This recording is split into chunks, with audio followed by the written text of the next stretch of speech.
Jovens e velhos santistas, nós temos discutido muito, né, a utilização, aproveitamento dos meninos da Vila na equipe principal do Santos pelo treinador Fábio Carille.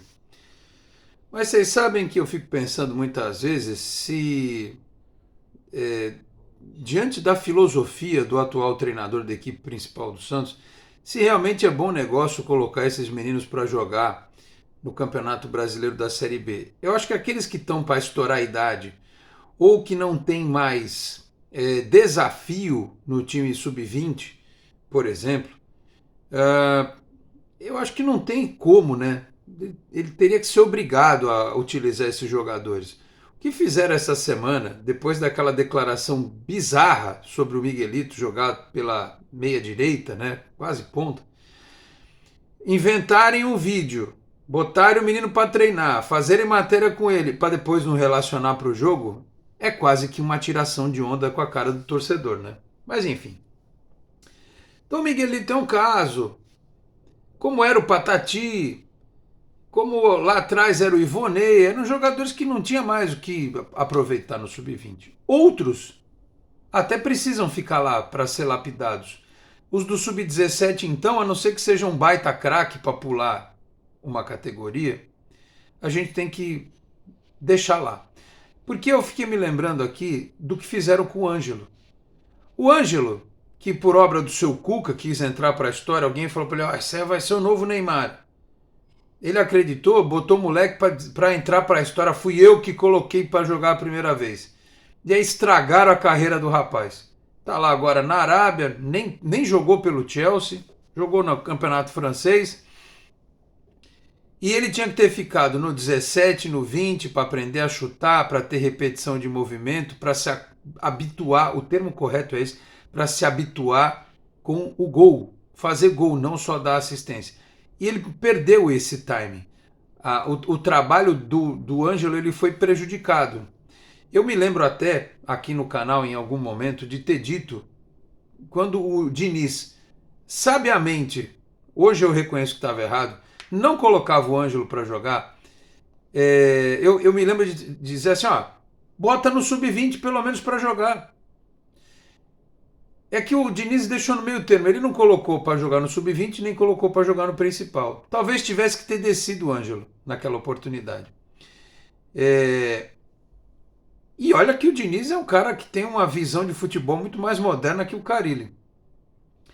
E aí hoje a gente fica se perguntando, será que o Carille, que diz que não sabia que o Miguelito jogava pela direita, tem condição de fazer esses meninos evoluírem? Né? Eu estou falando tudo isso porque nesta quarta-feira o Santos fez uma ótima partida pelo Campeonato Brasileiro Sub-17 nas quartas de final, ganhou fora de casa do Cruzeiro. E um dos gols foi do Matheus Xavier, né? O outro foi do Gabriel Paes, aliás, um golaço. E esses meninos são trabalhados pelo Helder. E é diferente. E é diferente. Em relação àquela partida em que o Matheus Xavier entrou e ajudou o time a conquistar a vitória contra o Goiás, depois daquele jogo para este que eu assisti nesta quarta-feira, o Matheus evoluiu, mas nas mãos do verdadeiro professor. Porque nem no sub-20 ele está mais. Desceram ele 2 patamares. Matheus Xavier jogou a copinha no time principal. Ele não está jogando no sub-20, ele está no sub-17. Então é o trabalho do Helder que está fazendo o Matheus Xavier evoluir. E eu vou explicar isso a partir de agora. Meus amigos, um grande abraço, de volta para mais um vídeo aqui do nosso canal 10, sempre em nome de Peter Leandro e Dani Haddad Fisioterapia. Quer ter mais qualidade de vida e ficar livre das dores? Então entre em contato com o Peter ou com a Dani pelos telefones 13 99704 0944, 13 99782 7308. Conheço o trabalho também pelo Instagram, @Peter Leandro e Dani Haddad. Com a gente também Osteria Santos Sabores, em Santos, na rua Dom Lara, que está virando, olha, o novo point gastronômico de Santos, viu? Depois da Goiás, principalmente da Tolentino Filgueiras, agora a Dom Lara está virando a nova rua gastronômica de Santos. E tem por quê? Porque tem lá, inclusive, a Osteria Santos Sabores, Dom Lara 65, no Boqueirão, em Santos, uma casa italiana, inclusive com o chefe Danilo Rocha, que assina lá os pratos, atendendo você de terça a sexta, das 11h30 da manhã às 3h30 da tarde, quartas até domingos das 6h30 às 11 da noite, né? O horário aí para você. Sábados, domingos e feriados até o almoço até às 4 da tarde. Telefone lá para você ter mais informações, 3223 5270, 3223 5270, e conheça também no Instagram, Osteria Santos Sabores, conosco aqui no canal 10 do meu amigo Maurício, que também tem o canal dele, ele que acompanha o Santos, Rádio Arena Santista. Inclusive estava um debate bem bacana na noite desta quarta-feira, um pré-jogo, uma live bem bacana lá. Quem quiser depois se inscreve no canal, agora é parceiro aqui do canal 10, a Rádio Arena Santista, tá certo? Neste começo de vídeo eu peço para você que não é inscrito no canal, por gentileza, se inscreva, ative as notificações, deixa o like que também é importante. Se quiser, torne-se membro do canal. Podendo também compartilhar os links dos nossos vídeos na sua rede social, no seu grupo de WhatsApp. Ajude o canal 10 a continuar crescendo. Bom, vou pegar aqui os dados do jogo primeiro, para depois eu reforçar minha tese do começo do vídeo. O Santos jogou no Castor Cifuentes, em Nova Lima. Se eu não estiver equivocado, foi nesse estádio aí que o Jorginho fez lá o gol 10.000, né, que depois foi destituído. O gol 10.000 virou o do Dutra contra o Bahia. Eu acho que foi nesse estádio aí, não me lembro bem, mas acho que foi.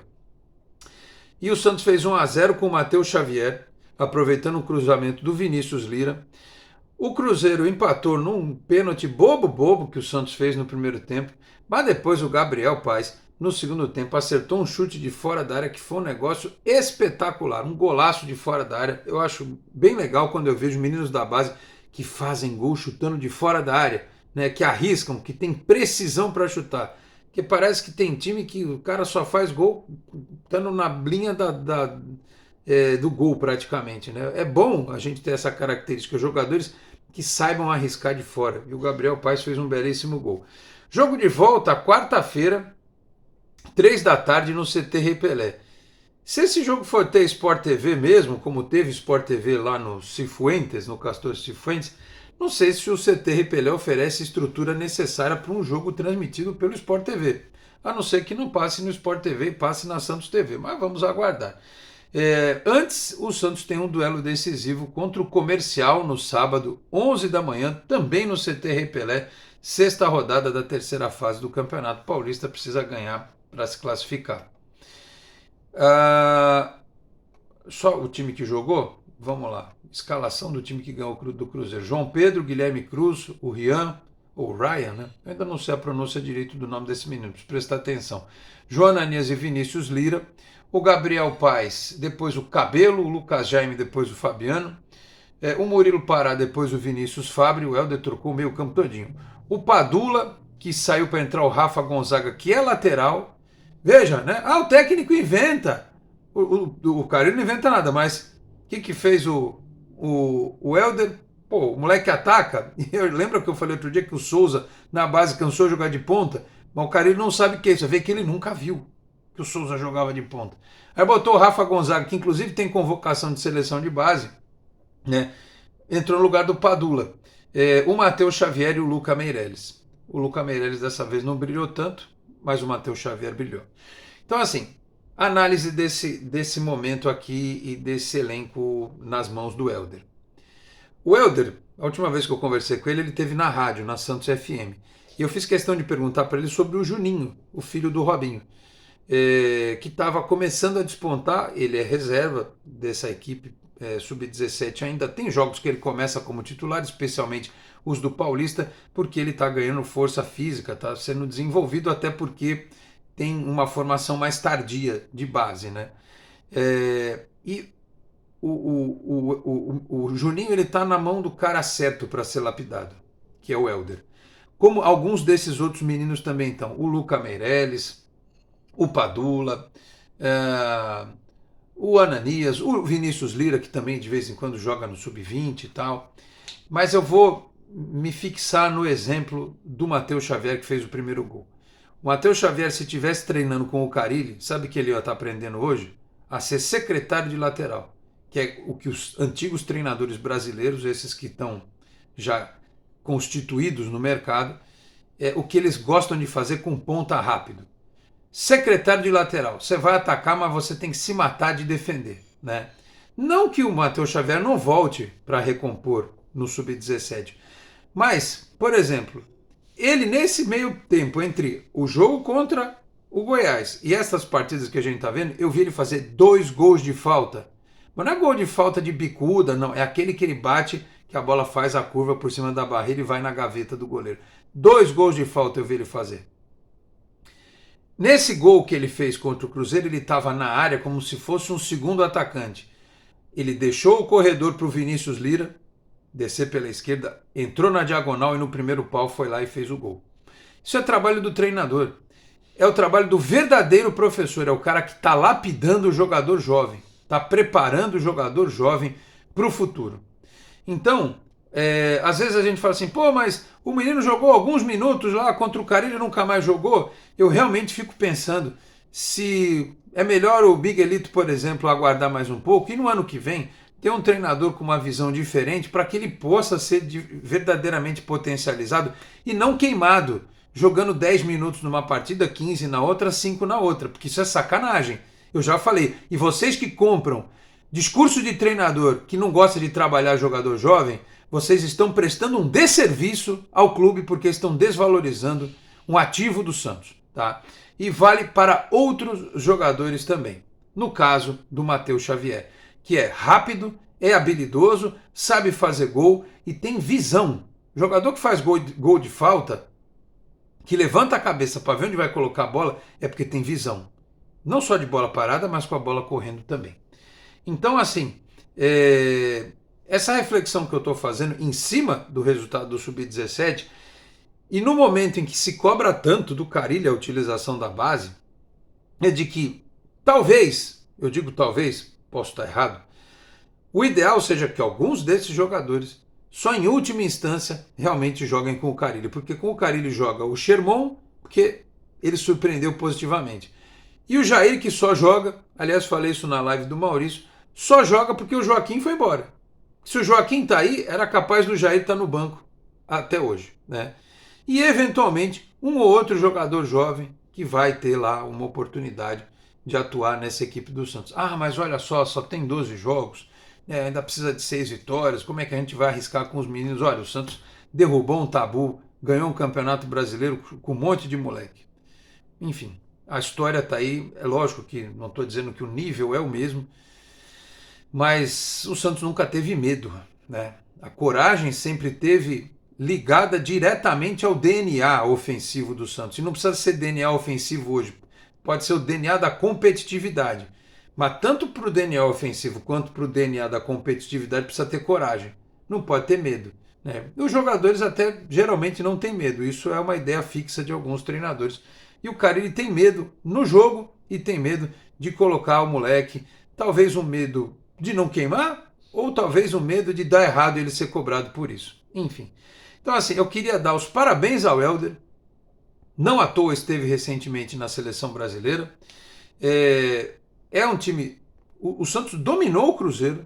Eu não tenho a estatística da partida aqui, mas pelo pouco que eu vi, porque eu consegui ver um pouquinho do jogo à tarde, estava mais tranquilo, dava uma olhada, fazia um negócio, dava outra. Nas poucas olhadas que eu dei, o Santos estava sempre no campo de ataque do Cruzeiro, tomou um gol bobo, num pênalti bobo, e se não tivesse voltado para casa com 2-0, eu diria que já ia estar classificado, porque o Cruzeiro não ia vir aqui enfiar 3-0.